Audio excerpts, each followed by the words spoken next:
Okay, so during my time at BCG, I saw hundreds of candidates come in and walk out without an offer. And honestly, some of them were super smart, like really brilliant people. But there were three common mistakes that kept popping up again and again. And if you avoid these, you'll be way ahead of most candidates. Now, when it comes to who moves forward, it's not always about getting every single number right or solving the math perfectly. Yeah, that stuff matters. Don't get me wrong. Okay, so during my time at BCG, I saw hundreds of candidates come in and walk out without an offer. And honestly, some of them were super smart, like really brilliant people. But there were three common mistakes that kept popping up again and again. And if you avoid these, you'll be way ahead of most candidates. Now, when it comes to who moves forward, it's not always about getting every single number right or solving the math perfectly. Yeah, that stuff matters. Don't get me wrong. But what stands out way more is how people show up, how they carry themselves, how they talk through the problem, and how confident they sound when they explain their thinking. That's what usually makes the biggest difference. So let me start with the first big mistake, acting like a student instead of a consultant. What I mean here is a lot of candidates come in and they're constantly seeking approval. They'll say things like, does that sound okay? Or should I try a different approach? They might hesitate or soften their ideas with phrases like, maybe we could, or I think it might be, and this makes them come across as unsure and not confident in their own ideas. Now, think of it this way. Consulting is a fast-paced environment where you often have to make decisions and recommendations without a ton of time to double check with your manager or ask for permission on every single step. If you keep second guessing yourself in the interview, it raises big questions. Will you be able to handle that pressure on the job? Will you be able to lead the conversation with a client, or will you constantly be looking over your shoulder? I remember hearing stories about candidates who kept asking for validation throughout the interview. It felt like they needed permission for every move, which just dragged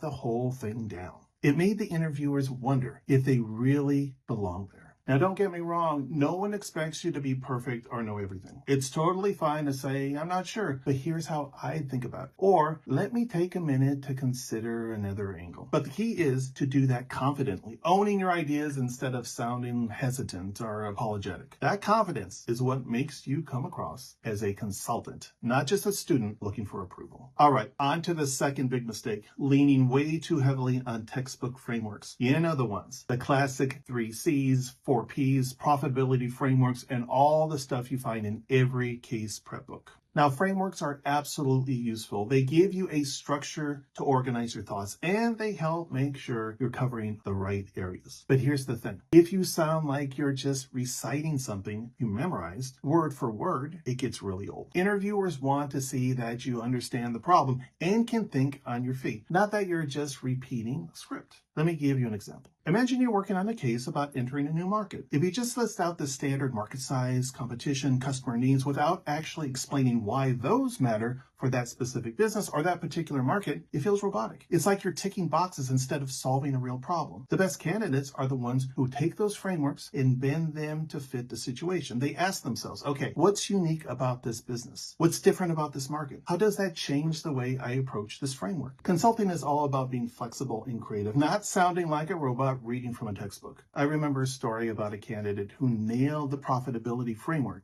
perfectly. They listed all the standard components, revenue streams, fixed costs, variable costs, like a pro. But when it came to digging into the real drivers behind those numbers, they missed the mark completely. They never really asked, why is this business losing money? What's driving the cost? Is it because of supplier issues? Or maybe it's a pricing problem. So it felt like they were just reading lines, not really solving the problem. And honestly, that kind of approach can lose you points fast. Okay, moving on to the third and final big mistake, ignoring interviewer cues and hints. Case interviews aren't just tests, they're conversations. Interviewers are usually trying to guide you gently, giving you clues or nudges to help you along. But a lot of candidates just bulldoze ahead, ignoring those signals. And that's a huge red flag because consulting is all about collaboration, listening and adjusting based on feedback. If you miss those subtle hints, it makes you look like someone who's not a team player, or worse, someone who can't handle no client input, which honestly is a deal breaker. Let me explain. Say the interviewer asks, what about the customer's perspective? And you just keep going on your own tangent, not addressing their question. That's a missed opportunity to show that you can be flexible, responsive, and thoughtful. Or maybe they drop a small hint about a potential risk or challenge and you don't pick up on it. Instead, you push ahead like you didn't hear it at all. I heard about a candidate who completely missed when an interviewer asked about regulatory risk and instead kept focusing on marketing strategies. That made the whole interview feel disconnected, like they weren't on the same page. Interviewers notice that, and it doesn't leave a good impression. But here's the good news. None of these mistakes are set in stone. With practice, awareness, and feedback, you can absolutely fix them. Work on owning your ideas, using frameworks thoughtfully instead of memorizing them, and tuning in closely to what your interviewer is telling you. If you do that, you'll come off as confident, adaptable, and ready to take on consulting challenges. Honestly, these habits won't just help you get the offer. They're exactly what you need once you're on the job, advising clients every day. So take these tips, practice them, and I promise you, you'll be way ahead of most candidates out there.